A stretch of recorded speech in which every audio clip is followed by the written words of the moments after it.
What's up, everybody? Welcome back to another episode of the 10-7 MMA show. Happy New Year, everybody. Happy 2024. And we just are pleased to announce we got some little progress to let you guys know about. Nothing crazy, but stuff that we're really excited about. As of today, we are now at 146 subscribers, which is very, very exciting. And if you guys have not heard me say this before, I have been on the YouTube journey already with my company YouTube channel, all devoted to math. So, we built it up to over 100,000 subscribers there. And so I know the process. And the 100 subscriber mark is a big milestone. So we're very happy about that. Now we're shooting for 1,000. So we're on our way. And hopefully you guys like what we're doing and continue to support us. So anyways, Justin, Happy New Year. How are you feeling? How's all your training and everything going? Man, great New Year, dude. Got a really chill New Year. Stayed at home last night with my son, first time in a long time.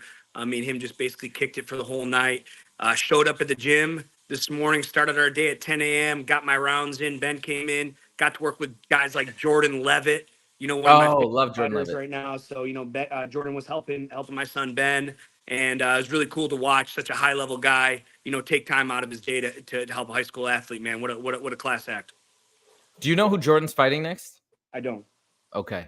Yeah, I love Jordan Levitt. Amazing personality. Dude is so funny. He is seriously one of my favorite people I've ever met in the gym. Oh, wow. That's huge. Because you told me at the beginning before you met him, you were like, you didn't think you were going to like him, right? Well, yeah, because I talked a lot of shit, when I was in the UFC. He's one of the guys I thought we were a great matchup. I thought that my wrestling could negate his grappling. And I thought my striking was better than his. I just kind of, but then I worked with him, man, and the guy is tough as nails, man. He's whooped my ass in grappling. He's whooped my ass in wrestling. I mean, when I say whoop my ass, I mean, like, it's hard. We have hard goes together. And then sparring, he's just really unorthodox. He spins a lot. I'm very grateful to have him at Extreme Couture as a training partner. Awesome. Okay. We're going to get right into it because there is major, huge news that was announced yesterday. Actually, I mean, I was thinking about jumping on and doing a quick video about it, but I was like, you know what? We're going to do it in the new year. We're going to talk about it. A lot to process, a lot to digest here. So topic number one, obviously what everybody's talking about. Oh, typo. Conor McGregor's. Hold on. McGregor. Conor McGregor is finally back. He's finally announced it. It's official. It's been posted on ESPN, so I think we can trust it. There's one little piece of one little detail that I think might be up for debate. A lot of people are saying it's not true. But anyways, we'll get to that in a second. Conor McGregor's back, but he's not back on UFC 300. He's in International Fight Week on June 29th, which is kind of weird. So first of all, like talking about the date, the fact that it's not UFC 300, which everybody was hoping for, what's your reaction? Yeah, it's kind of weird, and I also heard that Bilal and Leon are gonna head UFC 300. Like, I don't like it, man. Like, I wanted Conor to be on the 300 card, maybe not a main event fight, but definitely a co-main or maybe on the main card. But I'm not thrilled about it, and it's at 185 pounds against Michael Chandler, who's not 185 pounds. It's just a weird situation. I just feel that Conor's probably bulked up so big. He's really and that's really at the end of your career. You don't want to cut very much weight anymore, so he's probably walking around 200 pounds. I don't know how I feel about this matchup just yet because, again, both these guys are not middleweights. And then what? Conor McGregor beats Michael Chandler, and let's say he beats him. Let's be hypothetical. He comes back, middleweight, beats him. He's gonna ask for a title shot, and it's like I don't know. I don't feel good about it. Oh, no worries. Okay, so let me just give you a couple updates. So first of all, it's not been official that it's Leon versus Bilal, and I don't think they're going to headline the card. People feel like it's going to be Alex Pereira is going to headline the card, and it's going to be maybe against your boy. What's his name? Oh my God, I love this fighter, and I'm blanking on his name. The former light heavyweight champion, Jamal Hill. Oh, sure. So it might be against Jamal Hill, which would be incredible. I really hope that's the matchup, but I guess it's going to depend on his injury. But a lot of people are saying, so yeah, anyways, it could still be Leon versus Islam. We don't know because they haven't announced Bilal, and I don't think people are super excited about Bilal. I hate to say it, but and Conor McGregor is the one that said 185, but everybody's calling BS on that. And to your point, it makes no sense. It would be so weird if they fought at 185, because then what do? Now you're going to ask for a title bout in 170, or where you're going to fight Sean Strickland? Like, that doesn't make any sense. Like, it just, Conor McGregor is so short, like, compared to, I think he's listed as 5'9", but he's probably 5'7" or 5'8". So Sean, how tall is Sean? I'm not sure how tall Sean is, but he's a big guy, He's and I mean tall though. He's yeah, over 6 foot.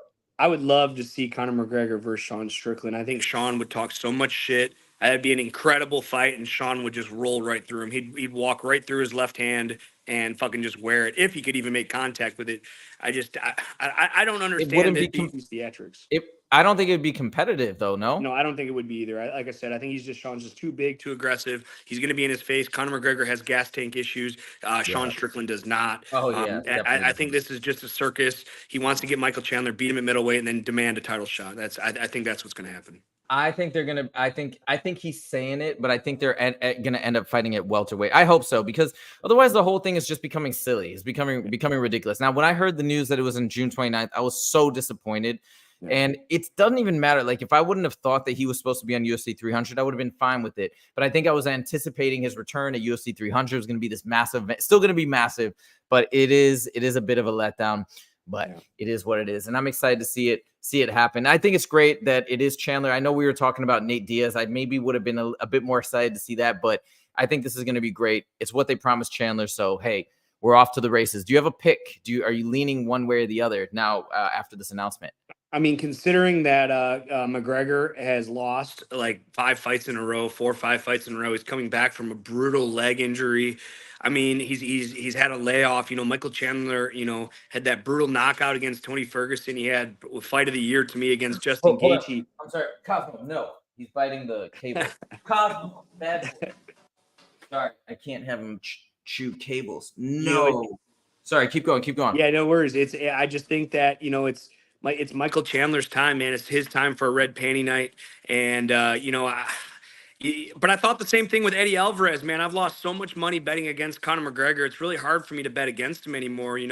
He's consistently shown up. In the Dustin Poirier fight, like I feel Dustin Poirier is a little bit more precise of a striker. Than Michael Chandler, but Michael Chandler has power. I'd be worried about another Eddie Alvarez situation, where Eddie misses and then just Conor just tees off on him and ends up knocking him out. But again, that's the Conor that used to be. He's not the same fighter anymore. He's rich now. It's hard once you get all that money and all that clout to keep the same motivation. So, which Conor McGregor is going to show up? Is it going to be the 2015, 2016 Conor McGregor, or is it going to be the 2020 Conor McGregor? And really, that's where the bet comes down to. It's which Conor McGregor shows up.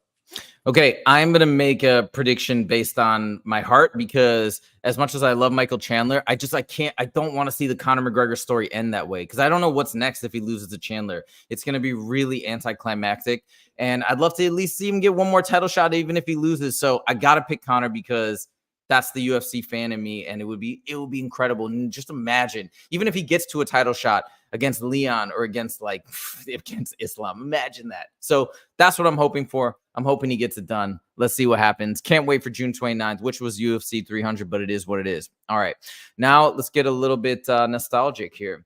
Let's talk about our 3 top fights of 2023. And I haven't even prepared anything for this. I'm just going to go off the dome, and I'm going to, you want me to start, or do you want to take it away? No, you start, please. Okay. All right. So I got to say that one of my favorite fights, hands down. We didn't watch this. No, we watched another one. That is going to be on my top of the list as well, top 3 as well. But I'd say number 1. Well, let's say no particular order, but the first one I'll mention, Izzy versus Pereira, when Izzy knocked him out the second time. I don't see how it gets any better than that. Like, he came back from basically losing to him 3 times, and he was in trouble once again. Pereira was beating him up, and he kind of held his composure. He backed up, and then the whole post-fight celebration, everything he did with the air, I mean, it was crazy. And then the speech, that was ridiculous for me. That gave me butterflies. It was so incredible. And I know people have mixed feelings on Israel Adesanya. A lot of people hating on him online. I think he's the man. I think it was incredible. I love watching him fight. I hope he comes back soon. So that's the first one I'll say. Let me turn it over to you.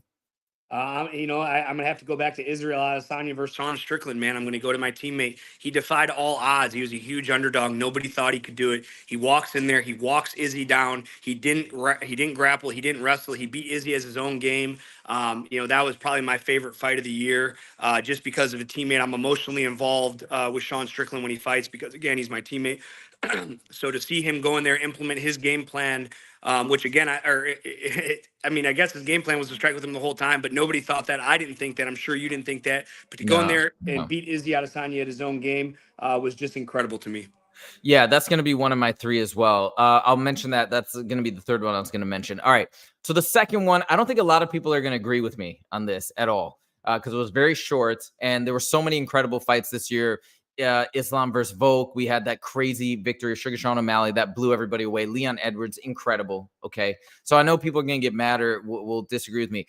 I gotta say the one I was most excited about was one of the ones I was most excited about, and I thought it was I know you didn't like the fight, but John Jones versus Cyril Gane, that seems to have been forgotten because it was so long ago, and there's been so much that has happened. But that was monumental. That was historic. John Jones moved up, became a double champ, and did so. Hold on, it's like Cosmo. No, sorry, he's biting. Hey, Dad, can you shut your door?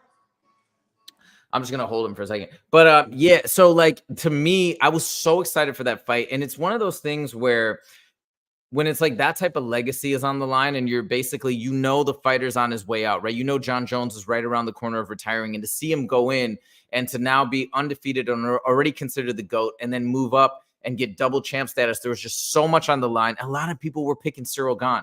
People were like, oh, he just totally outclassed him, was totally a much better fighter. It was silly. It was like even MMA Guru, a lot of people were picking Cyril Gane. Cyril Gane's very dangerous and amazing fighter. So to me, that really impressed me, and I was very excited.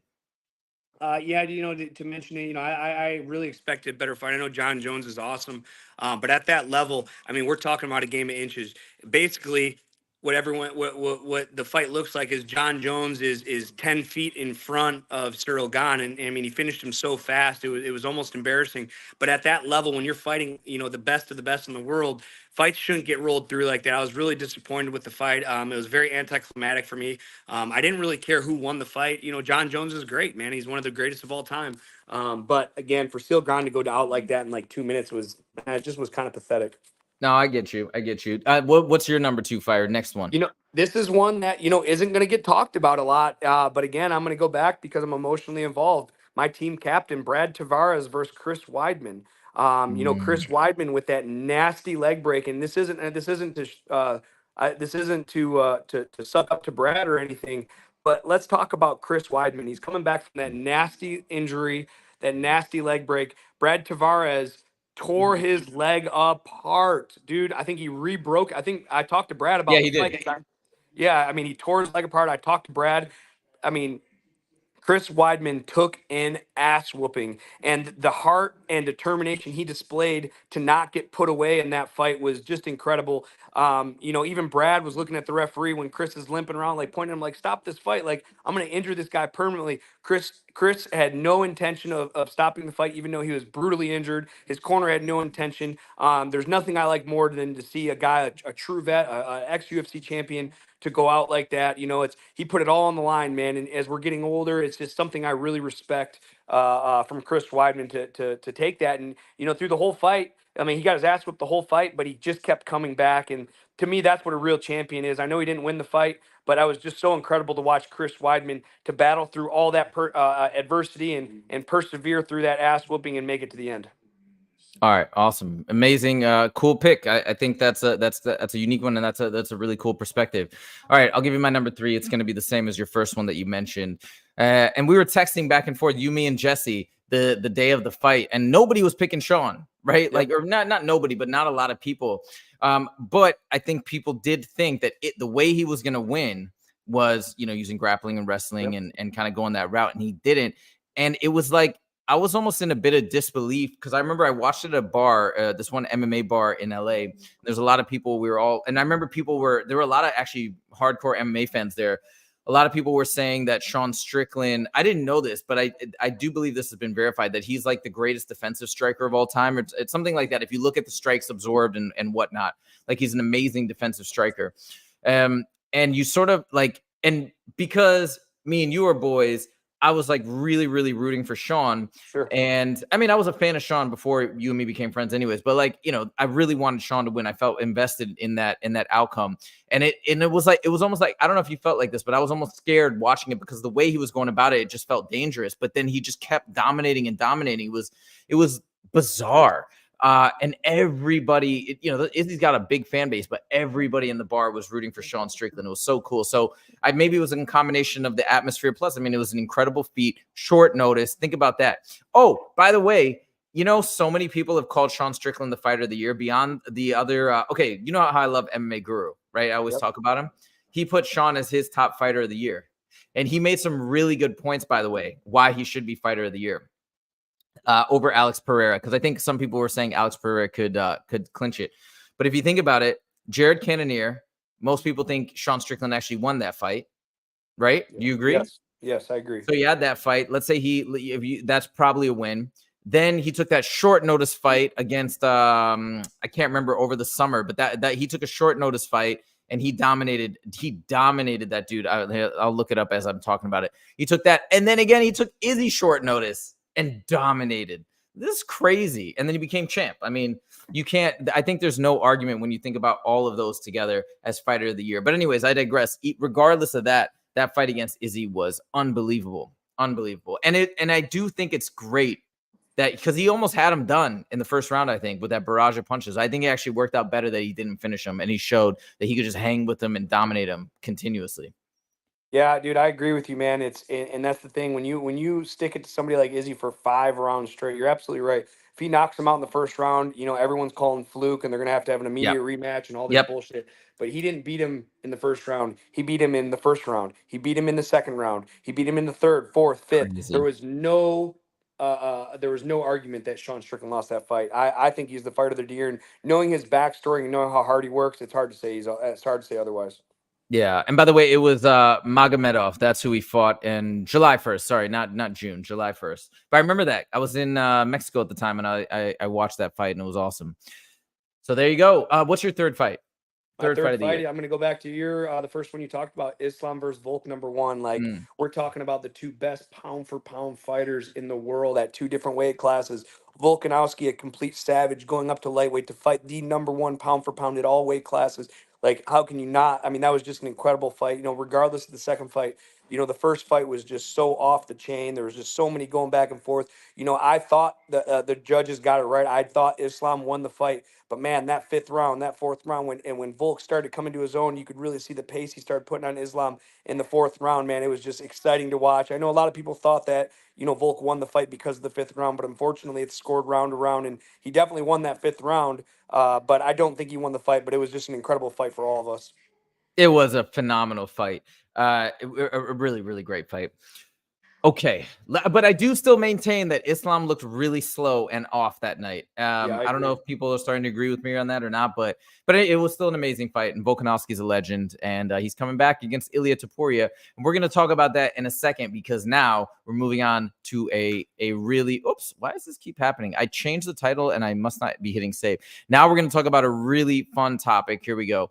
2020 champs by end of 2024. Here we go. Okay.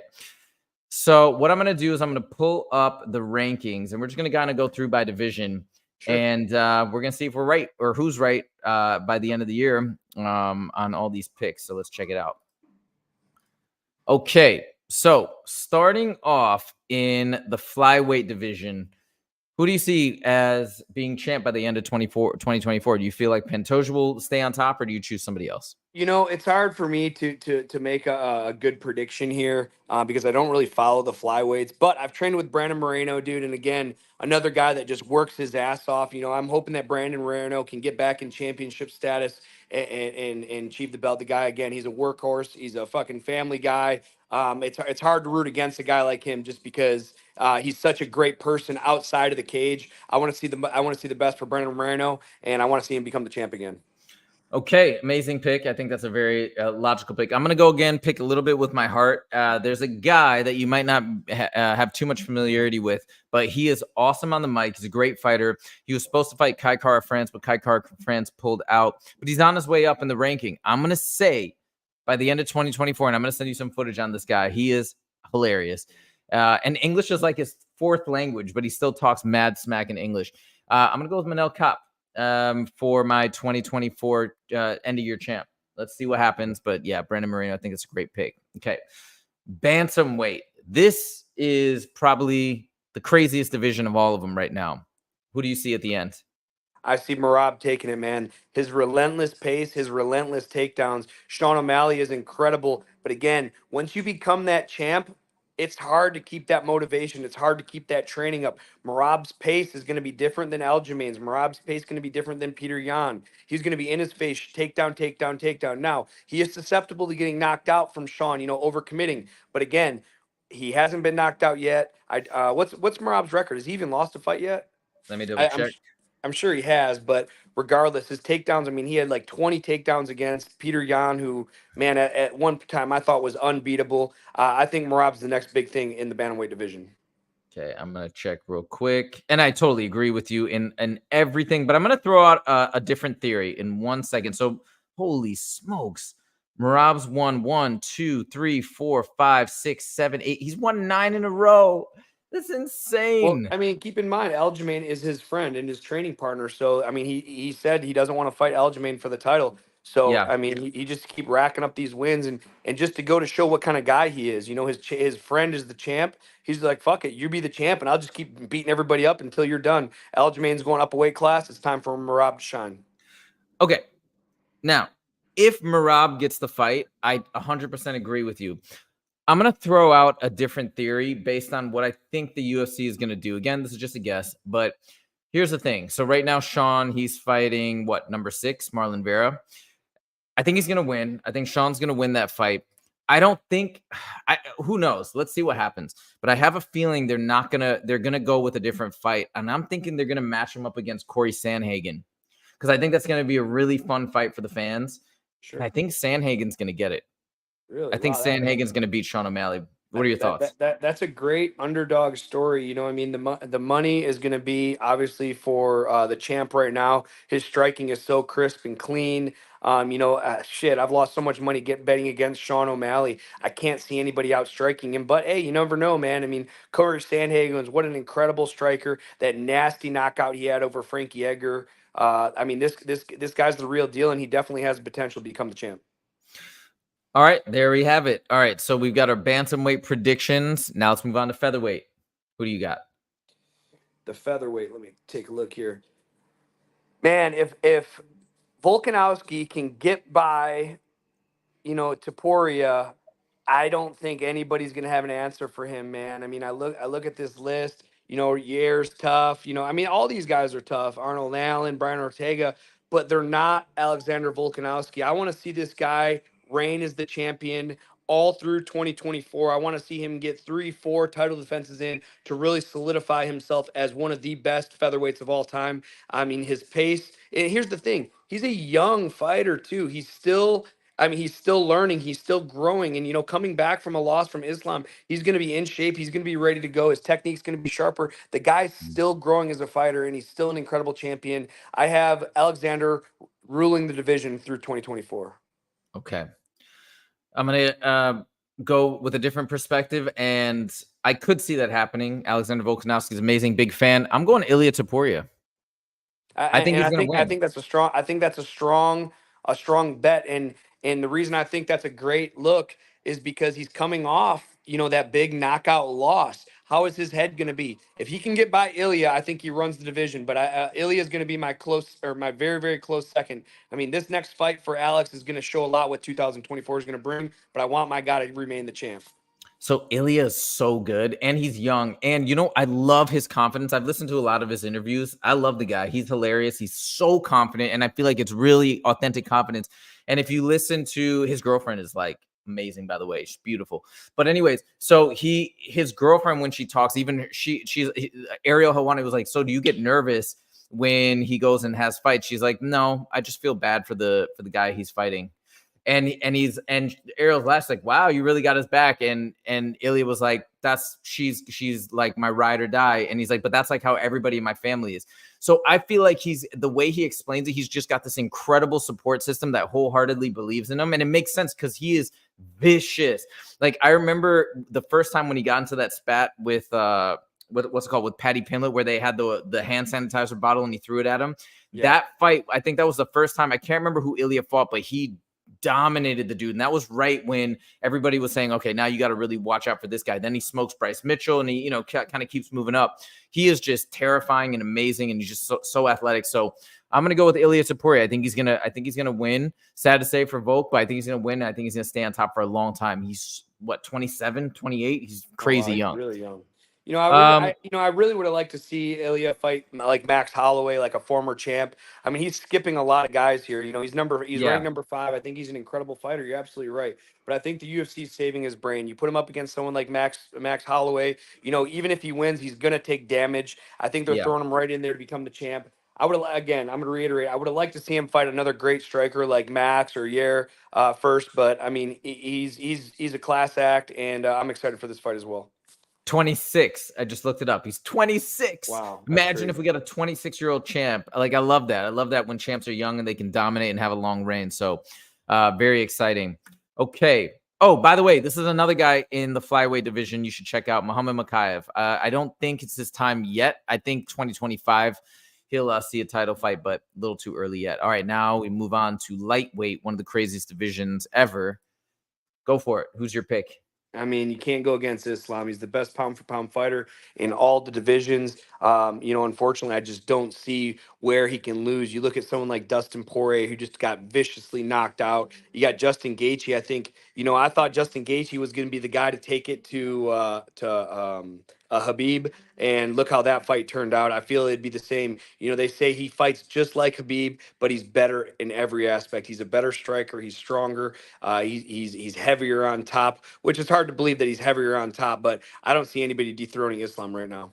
Me neither. It's not even a question. I immediately put the double box around it. Islam is so dominant. He's so confident. He's got the best team. He's got Habib. He's got Javier Mendez. What a coaching, an all-star coaching lineup, an all-star cast, and he lives the right way. He eats clean. He train. That's all they do is they train, eat, sleep, no partying. I mean, I just don't see it. Maybe Armin Sarukian at some point. If I believe they're trying to set up Armin Sarukian versus Charles Oliveira. I believe that's the next fight. Let's say he gets through him, but I don't know. I still see Islam dominating. I think he's too mentally tough as well to go down. So I see him holding on, and yeah, that's it. All right, now we move up to welterweight. Very, very interesting, especially with Islam saying he wants to move up to welterweight. So I don't know if that's going to happen. Dana does not seem to be enthusiastic about it. All right, give us your thoughts. Give us your prediction. Welterweight right now, we have this weight class is crazy. But you know what? I'm gonna take a shot in the dark. I'm gonna take number 10, Ian Gary, man. I really think he's gonna talk his way to a title through 2024, and his striking is so dynamic. Another young kid that's getting better. I know this is a long shot look, but we're looking long term. Ian Gary's gonna be the champ by the end of 2024. So let's see. He fights in March against Jeff Neal. Wait, March or February? I can't remember, but I think it's March. He fights then. Let's say he wins. He could get another fight maybe in July, and then another fight before the end of the year. So if he dominates Jeff Neal, number 8, moves up, gets a high ranked opponent. Yeah, it is possible. Absolutely. If he wins. Yeah, it He is beats possible. Jeff Neal. He's going to shoot to number 6. He beats Colby Covington, former title contender. That might be enough right there. Maybe another one. Maybe Gilbert Burns. Unfortunately, he's getting old. He's falling off. Bilal is going to get a title shot. I'm looking at the names right now. Usman basically just cancel him out. So Bilal, he's in there. Gilbert Burns cancel him out. So that's 2 guys out of 10. So that puts him up to number 4. Jeff Neal, cancel him out. He's not in title contention. Yeah. Vincent LeCue, get him out of there. So we'll take 4. That puts him up to the top 6 guys, in my opinion, in the weight class. I think this guy has a lot of hope for the future. Okay, I think you're absolutely right that he could make it up there. I think he will be. I have a feeling by the time he gets up there. Let's see. It also is going to depend on how active Leon is this year. I don't know. I'm kind of feeling Shavkat. And Shavkat's a great pick. It might be Ian fighting Shavkat. Yeah, sure. Which would be really interesting. Shavkat just seems almost invincible to me. The fact that he did that as well, he got his last victory with that massive foot injury against Stephen Thompson. Obviously, has the handicap in the grappling department, but still, the way that he did it was so impressive. Yeah, I just got to go with Shavkat. He seems like a wrecking ball. Okay, now we get to your boys division middleweights. I have to assume I know who you're going to pick, but who do you pick for middleweight champ by the end of the year? Man, it's hard to go against my guy Sean. He trains too hard. He's too focused. As long as he's in the driver's seat and he stays and he doesn't get injured, I don't see anybody beating Sean. You look at the list. Israel Adesanya, he handled him. Adrikas is coming up next. Robert Whitaker, I think he's fallen off. Jared Cannonier, that would be, if I was going to choose someone that's going to give Sean a run for the money, I think it's going to be Jared, because Jared has such an incredible pace. He's always in great shape. But you look at every Marvin Vittori. I don't think he's going to do anything. Paul Costa, I don't think he's fought in about 25 years. You Yeah. know, these guys. I mean, most of these guys in the top 10 have taken so much time off. Israel, just got his ass whipped for 5 rounds. If Sean can get by Dricus, I think second in line right now is going to be Jared Cannonier against Sean Strickland.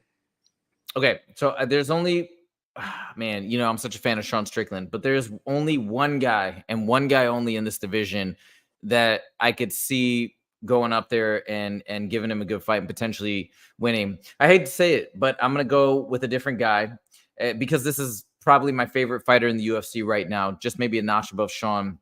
I'm gonna go with Hamzat. Yeah. That's I'm fair. gonna go with Hamzat. Let me give you a little background to why. I think that people have totally overlooked him completely unfairly. I think that he was blown up to be like a superhero, like Captain America. Like people thought Hamzat Chimaev was just gonna steamroll everybody and be like a robot and never lose. That's not. He's a person. He's a human being, and he's had some trials and tribulations. He beat Kamaru Usman. People had been talking about that fight for years. What would happen if him versus Kamaru? Maybe he'd win. He went up. He won. Fine. They fought at middleweight. I know they're welterweights, but still, I feel like nobody gave him enough credit. And he had he thought he broke his hand. He didn't. He had a major tendon. Like he couldn't throw a punch, and he still won. And I thought he won pretty decisively. I mean, not like by a great margin, but he definitely won. And I think he's on the rise. Sean Strickland talks about what an amazing fighter he is, how amazing he is in the gym. So I think like he must be an incredible fighter. I can see that. I can see him taking it, but I think it's gonna be one of the two. Sean or Hamzat are gonna end the year with the belt. I want to see Hamzat versus Cannonier, man. I really think that putting that matchup together, they can really expose each other. Both Hamzat can expose him, and Cannonier can expose Hamzat as well. I think that would just be such an incredible fight. Jared's getting better with every fight. He's sharp. He's in shape. That would just be an incredible matchup. And Sean lost to Jared. I thought he won, but he did. There is that loss that has to get back there too. If the fight was close enough to consider Sean the loser, I mean, Cannonier is going to be up. But again, Hamzat versus Cannonier is a great matchup too, and I really think that can shoot both into star power. Or this Hamzat versus Israel. A lot of people are talking about that. I don't think it's going to happen though, because I don't think Izzy would take the fight. But that would be so crazy. I think it's a bad matchup for Izzy, to be honest. I do too. That's why I don't think he's going to take it. All right, moving on. Light heavyweight division.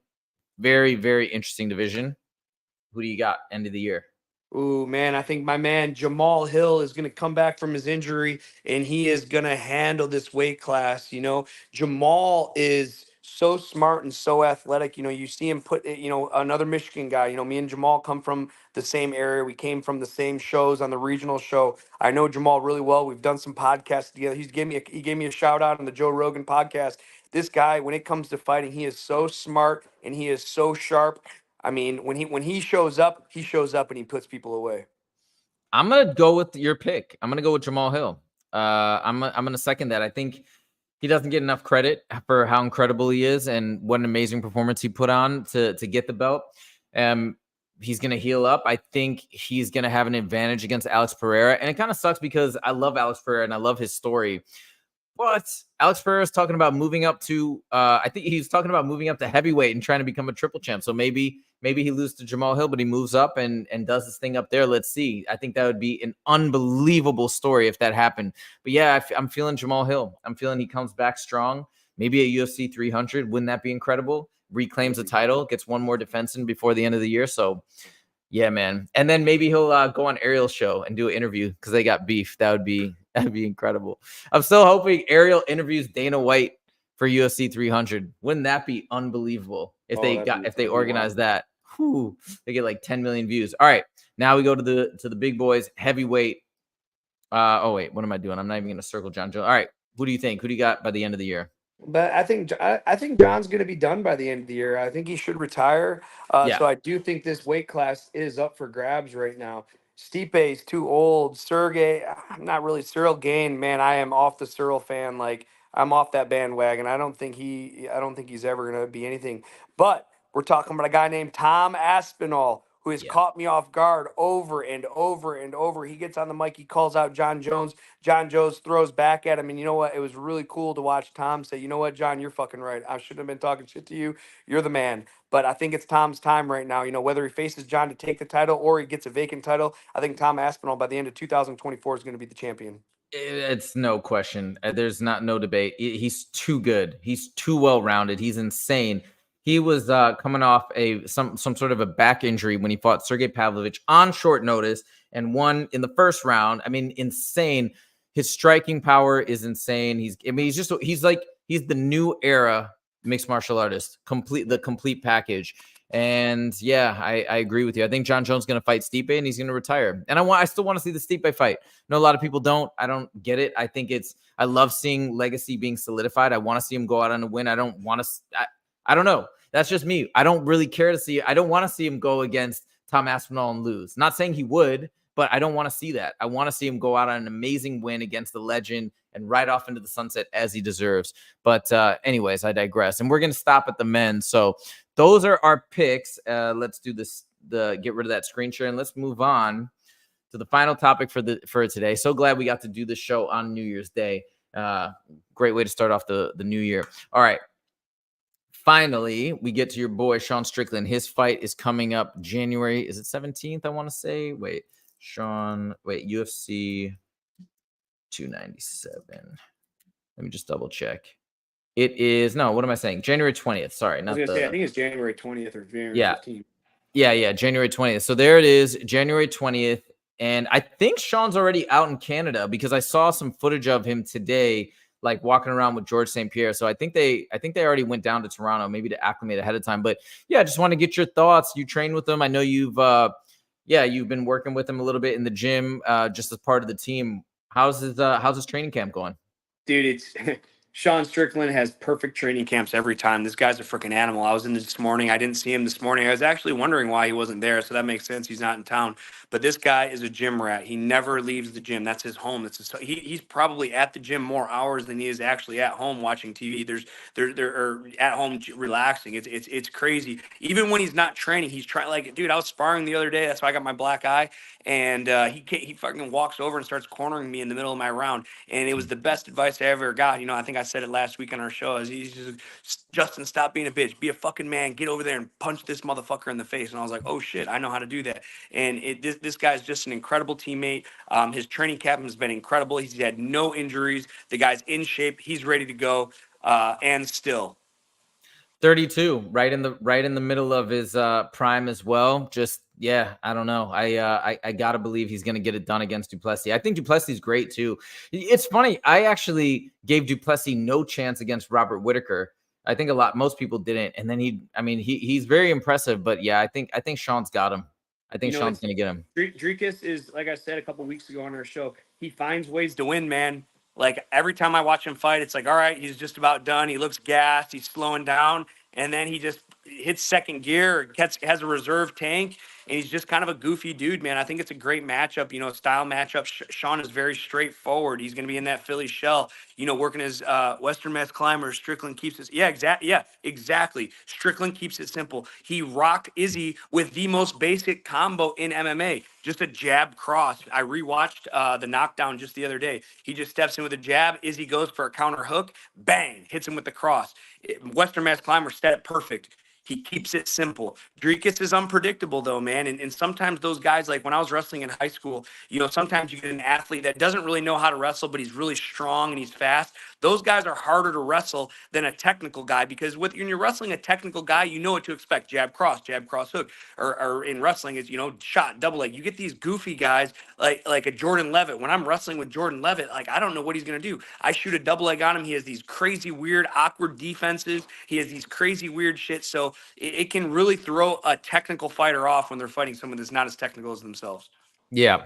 I think even we see that all the time. I think that even gave Tyson Fury a little bit of trouble against Francis Ngannou, right? Probably a lot of things he wasn't expecting, and it was awkward and it was difficult. So that definitely gives him an advantage. But yeah, I think Sean's gonna get it. And I think the fact, well, you're the expert on this more than me, but the fact that he has this style of training where it's very sparring heavy, his muscle memory, his timing, all that stuff is probably impeccable and probably on another level compared to most people. And I know some people are saying, hey, Dricus, it might have the advantage in the ground game, but that's just because of what we see in the fights. It's not indicative of what's actually going on in the training room. And I know you said his grappling and his ground game is awesome. He just hasn't had to shown to use it. But one of the things that somebody else mentioned was the fact that we haven't seen Sean have to go to the ground is a telltale sign of how strong his takedown defense and ground game might actually be.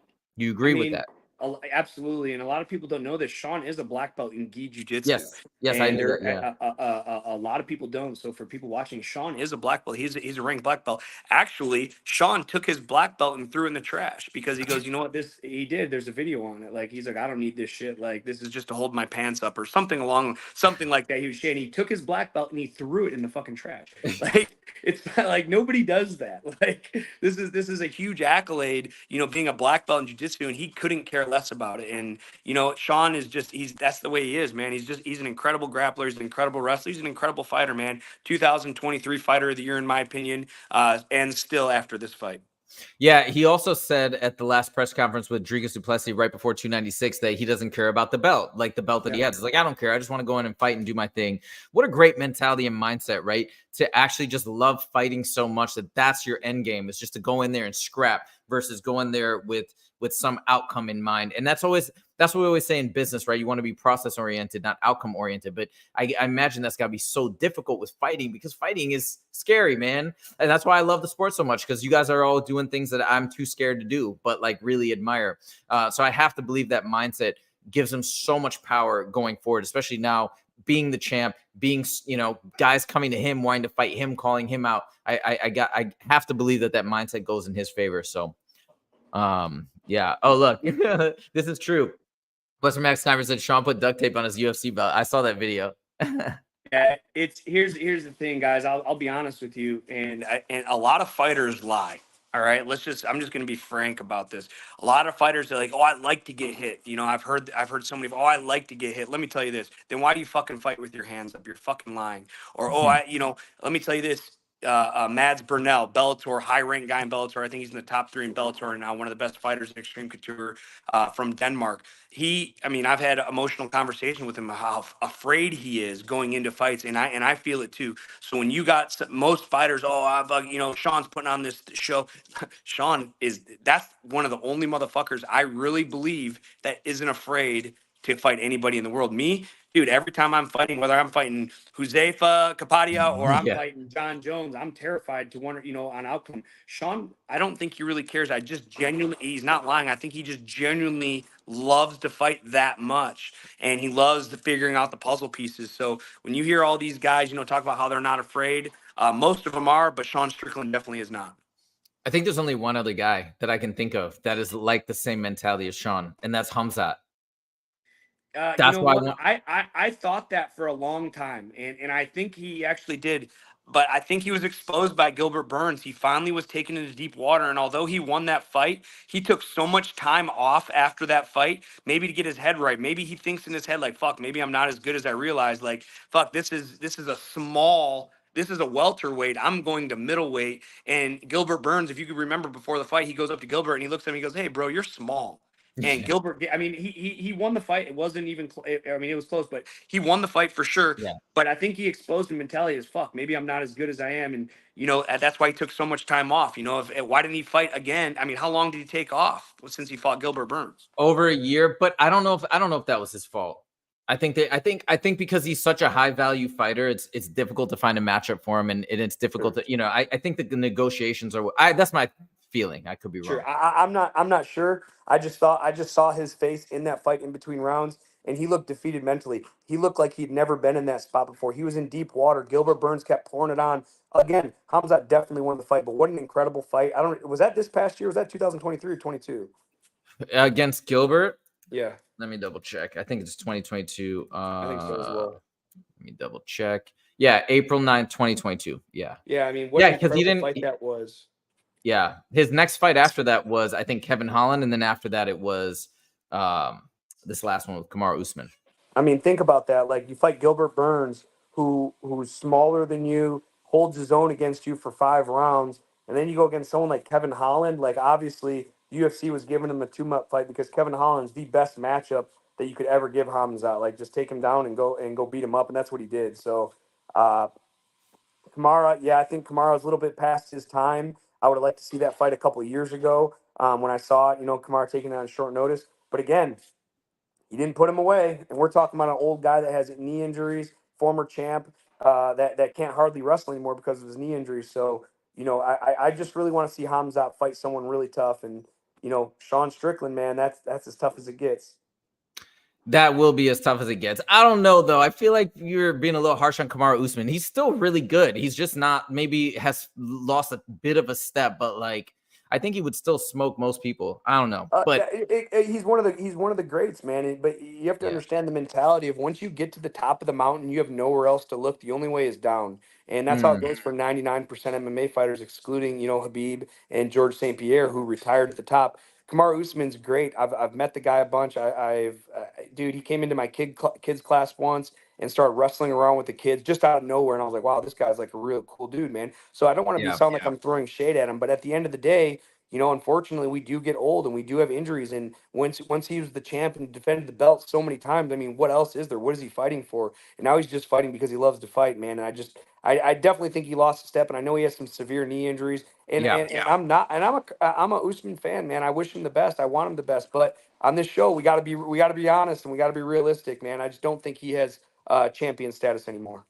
Fair enough. Fair enough. Okay, well, we've got some really exciting stuff this year. And it's funny because I feel like it just keeps getting better. That's what the UFC is doing. 2023, my opinion, was unbelievable as a fight fan. I'd love to hear your guys' thoughts. I thought it was incredible. I loved and even though, like, let's say the Leon Colby fight was a little underwhelming, but I got to say the anticipation, the buildup, I was so excited. And I actually wasn't that disappointed with the fight. Not like a lot of people. I just been blown away with the matchmaking and the buildups. And then you have people pulling out, but they still found amazing replacements. I mean, it's just happened again and again. So I am just going into this year again, also as a stock owner in Endeavor, so happy and so excited about the UFC and what it's doing and what its plans are for the future. And I do believe mixed martial arts will one day be the most popular sport on the planet. Maybe not for another 5 years, maybe not for another 10 years, but it will be eventually. So I'm so excited to be on this ride and so excited we're doing this show to talk about it and watch the growth. So that's it. Thank you guys so much. Happy New Year. It's such a pleasure to do the show and now start to build an audience and connect with everybody and have people join along and comment. If you haven't liked the video, please give it a like. And if you are watching and checking this out on the replay, and if you haven't subscribed, I encourage you to subscribe. Give us a shot. See if you like it. If you want to unsubscribe afterwards, go for it. But we got shows every Monday and Friday, and we're ramping up the content. We're going to be doing more things as well, other like fun topic videos. I want to do one on Hamza in particular, actually. Yeah, that's it. So thank you guys so much for joining, and we will see you in the next video. Happy New Year.